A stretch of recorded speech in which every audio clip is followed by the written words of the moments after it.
A new terror warning. ISIS releasing several disturbing propaganda posters threatening attacks over the holiday season. The latest targets, New Year's Eve. This comes a week and a half after an attempted suicide bombing in New York City.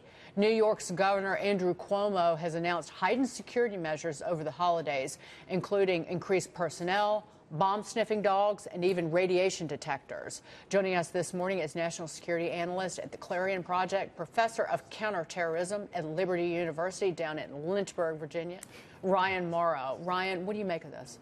Well, of course, ISIS is going to be saying something like this. And for me, what the message should be is even if they were to succeed in carrying out an attack, the so-called lone wolf that doesn't actually exist, one guy goes off and he kills some people.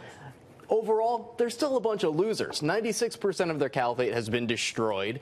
We need to start weaponizing Trump's trolling. I mean, make fun of them for how many dumb things that they do. And for a group that claims that Allah is blessing them and on their side, well, actually, it kind of looks like if their Allah exists, he's on our side because we're really killing them.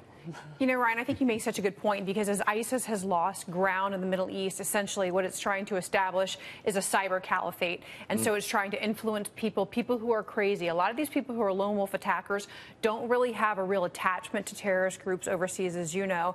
And instead what they're trying to do is reach people who are angry, people who want to take that anger and hate out on people and then essentially get to them through the internet.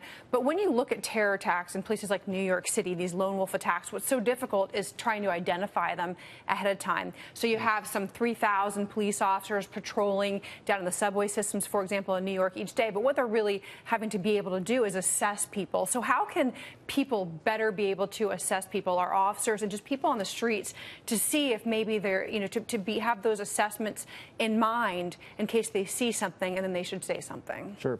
Great question. Well, for the average civilian, it's just looking at something like a backpack that's placed somewhere, the kind of obvious things that make you uncomfortable, reporting that type of thing. For law enforcement, I do a lot of training of law enforcement, and what I'll teach them is look for these dramatic overhauls in someone's personality, because that's what the radicalization process looks like. Obsession. They become obsessed with the ideology. They usually start alienating their friends and family because they become real judgmental. But I would say that when you look into the backgrounds of these folks, yes, they may not initially have connections to a terrorist group per se, but they will have connections to a supposedly nonviolent extremist movement. You look far back into where these initial ideas kind of incubate, and you'll see connections to groups around the world that are considered moderate by comparison, but still radical and repulsive. And that's where I think our attention should lie. And that's why I think that Congress really needs to investigate how the Obama administration impeded counterterrorism investigations and prosecutions, because that's the foundation where this begins. It's not about political points. It's about figuring out where these mistakes were made and going back and fixing them. One of the things that happened a few years ago was the New York Police Department, which had a good intelligence operation. Then politically they thwarted it. Is that back up to full speed again? Not really, because what happens is when something like that occurs, you influence the culture. And so you can still have some investigations that are going on the street level, but those specific programs that were shut down, even if you were to revive them, it was surveillance. Muslim communities and mosques, just trying to figure out if there was a would-be terrorist, where the individual was working, where the individual might be living basically in secret.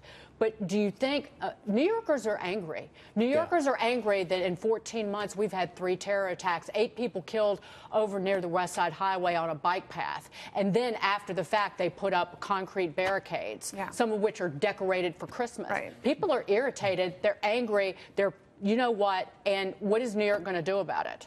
Well, there were a few different programs that were conflated, but the biggest amount of lying that went on in the media and also pushed by certain activist organizations was this idea that the NYPD was just spying on Muslims for simply being Muslim. If you look at the stuff that real resources were put into, there were always indications of extremism, such as classes on how to disarm police if you get into a fight with cops. Right. That's a sign of extremism. Start there. Believe it or not, those type of indicators are all over the place, and that's where you start. And if you look at this as an ideological insurgency, not a criminal intelligence problem, not even a terrorism problem, but an ideological insurgency, and you say, what is the infrastructure for this problem? Start there. You'll find the bad guys. It just requires some political incorrectness. Ryan, good to see you. Thank you so much. Ryan Mauro.